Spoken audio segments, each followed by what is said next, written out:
Hey everyone, welcome to Open Office Hour with me, CommuniKey Agents. I'm Tracy Butcher. I am the associate broker.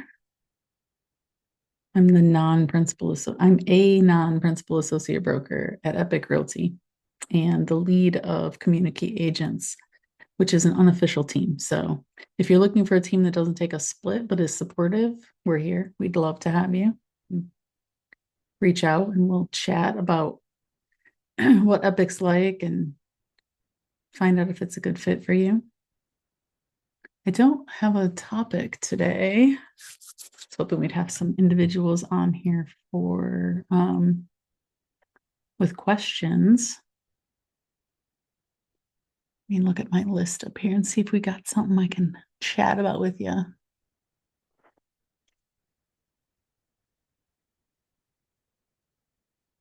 The items on my list right now for topic ideas are scheduling, profit first, which I've done recently, so I don't need to do that one again anytime soon. Scripts, lead follow up, drip campaigns, mindset, open house planning, ordering photos, dot loop, lofty, pricing houses, ordering signs, and using systems. Any of those sound good today?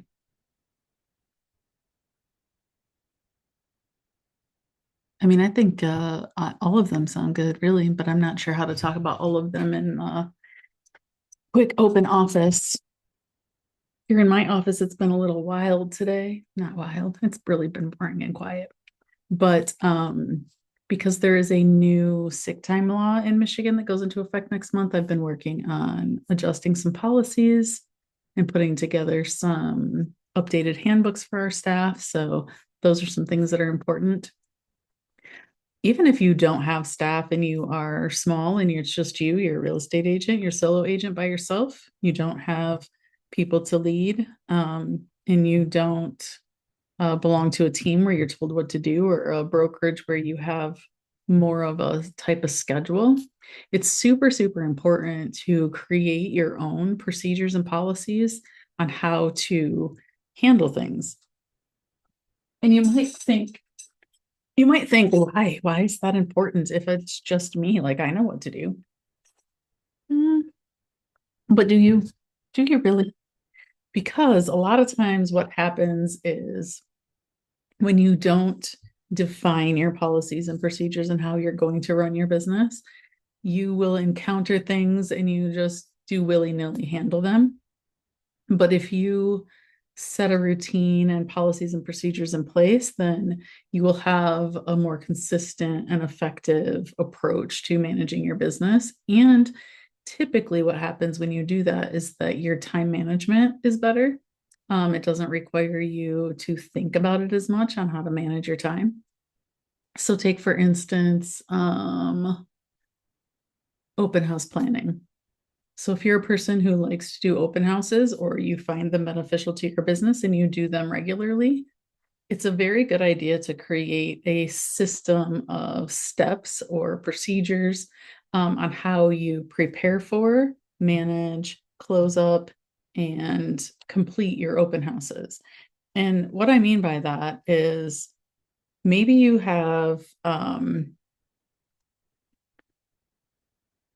maybe you have done like say 10 open houses and every time you do them you're scrambling to find this or that or the other thing. Well, if you have a set of procedures in place, you're going to be more prepared to do those, whether you're deciding to do one at the last minute for someone or you've planned it a week in advance.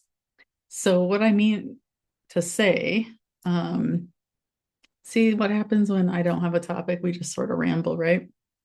So for instance, for a little while I was doing regular open houses. I don't tend to do a lot of them right now because I'm working with several buyers and we look at houses a lot on the weekends. I'm not doing them at all.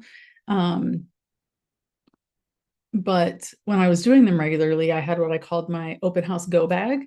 And it's like a tote bag that is nicely shaped so it stays open. It's easy to access everything in there. But in that go bag, I had stand-up clipboards that I could put like a sign-in sheet on, or I could put the disclosures on. I could put a sign on it that asked people to sign in or that welcomed them into the open house, whatever. So I have a stack of those in there. I could put the MLS sheets on there for people to take, things like that. I also have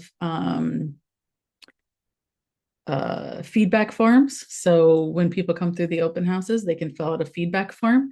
And this allows me to provide that feedback to either the listing agent, or if I'm the listing agent, my sellers, so that we know what people coming through the open house thought about it. I also have a box of pens and a business card holder full of business cards that are in there ready to go.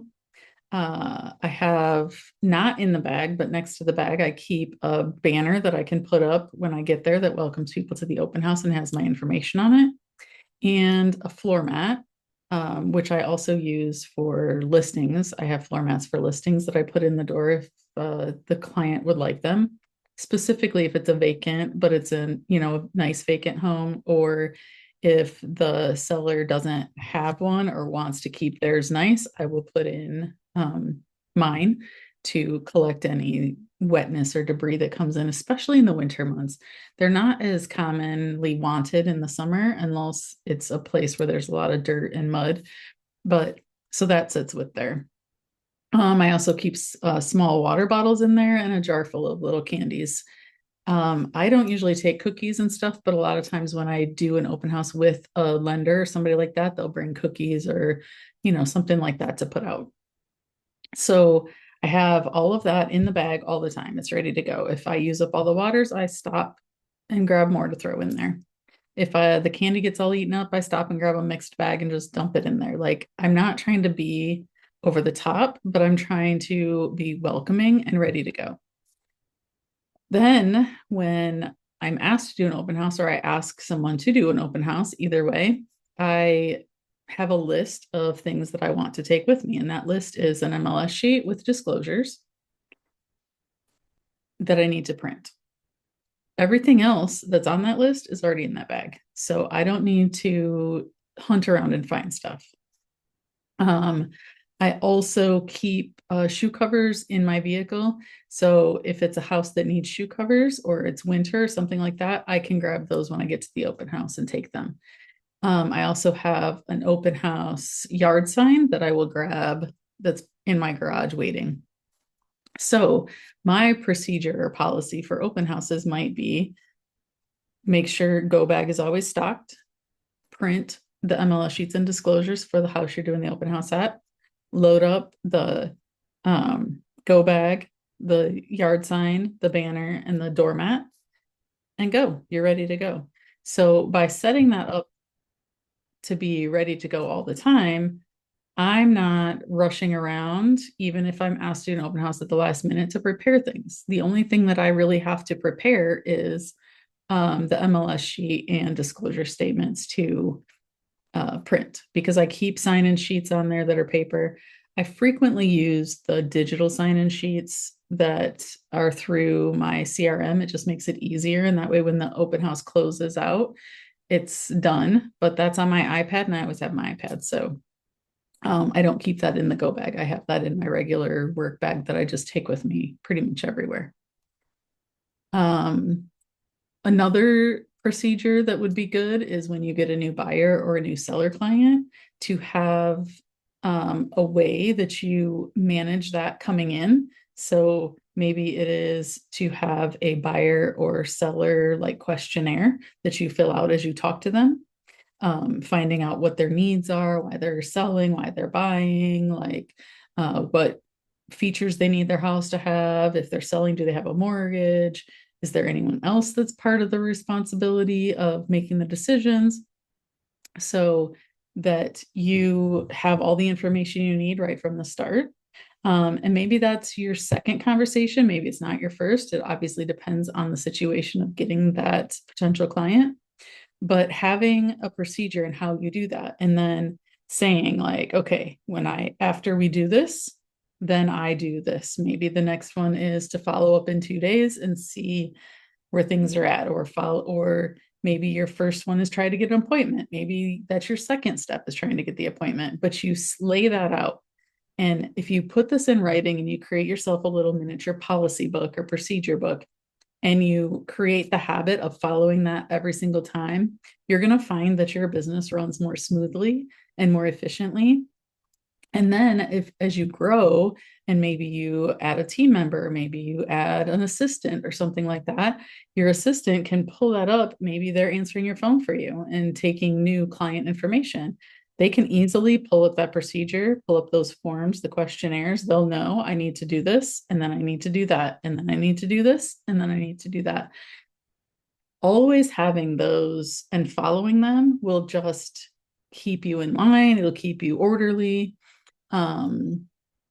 What's another one that's on here that can, oh, so like lead follow-up is the same way. Like you want your policy and your procedures to align how you're going to follow up with your leads. You might say, do you want me to follow up in 1 to 3 months? Maybe they're not ready to buy or sell right now, but they, will be in the future. Do you want to talk in 1 to 3 months? And then you automatically put that in your system to go and follow up with them. And when we talk about drip campaigns, we can also use those in our policies and procedures so that when you have a new potential client come in, you automatically set them up in your CRM and you can create a drip campaign that follows that procedure that you just wrote down that you do with every client or every potential client. So again, that's helping to make you more efficient. So when you talk to that new person, you answer the questionnaire, you go into your CRM after you've got off the phone with them or after you've got back to a computer, if you're out in the field already, and you enter them into your system, you set them up on the drip campaign that matches what they called you about, and you send them, the first email, the first text message, whatever it is, to thank them for having the conversation with you and to let them know that you'll be following up with them in 3 months when they're ready, or in 2 days when it's time, or that you'll confirm your appointment for Friday on Thursday so that they remember that you're coming. Whatever it is that your procedure is, you can set that up automatically. And the thing about drip campaigns that is really beneficial, especially if you're remembering to go into your CRM and check all the time on what, check it each day. It should be in your check daily bookmarks bar or favorites bar, is that your drip campaigns don't always have to be sending emails or text messages to people. They can be tasks for you. They can be things that you need to remember to do. So when you schedule that appointment for Friday, you can put that in there and it can be in your calendar, in your CRM, so that on Friday you're meeting with client A or client B, or maybe you're meeting with all the clients A, B, and C. So that's the thing to remember also about drip campaigns, is that it's not just about your CRM automatically reaching out to your potential or current or past clients. Sometimes it's reminding you to be the person that reaches out, or for you to do a task or an activity. So if you go through in January and you send the Alta statements to every client that you had the past year, you can have that set up in your CRM to remind you, and you can actually assign it to each of those clients as you go throughout the year. You don't have to go back and try to find all those clients. As you close with those clients, you can program that drip campaign to them so that you get an alert that these 10 clients, these 20 clients, these 50 clients, depending on the work that you're doing, get an Alta statement so you can pull them and send them. And you could probably add that document right to their file, and print it off and mail it to them, email it to them, however it is that you send those out to your clients. But yeah, so using systems, I guess I picked using systems and policies and procedures. Kind of goes along with what I've been working on today anyway. No one's on for me to ask questions of me. So if you have questions, you can always comment them, or you can send me a message. We can chat, we can get on a Zoom, we can get on the phone, we can text, we can message through socials. It doesn't really matter. But the key here is that even if you're just you as an agent, policies and procedures will help your business run more smoothly, run more effectively, and save you time and hopefully money and help you earn more money because you'll have more time. When it comes to maybe showing houses, set up a procedure on how you do that. Do you show houses whenever a client just calls you and says, show me a house right now? Do you schedule 3 or 4 at a time? How do you map them? How do you decide what order to show them in? Sit down and write that down so that you follow it every time. When I am booking showings, it's rare that I only show one. It does happen because sometimes, especially with clients who've been looking for a while and struggling to find what they're looking for, there is only one currently to look at that fits their needs. And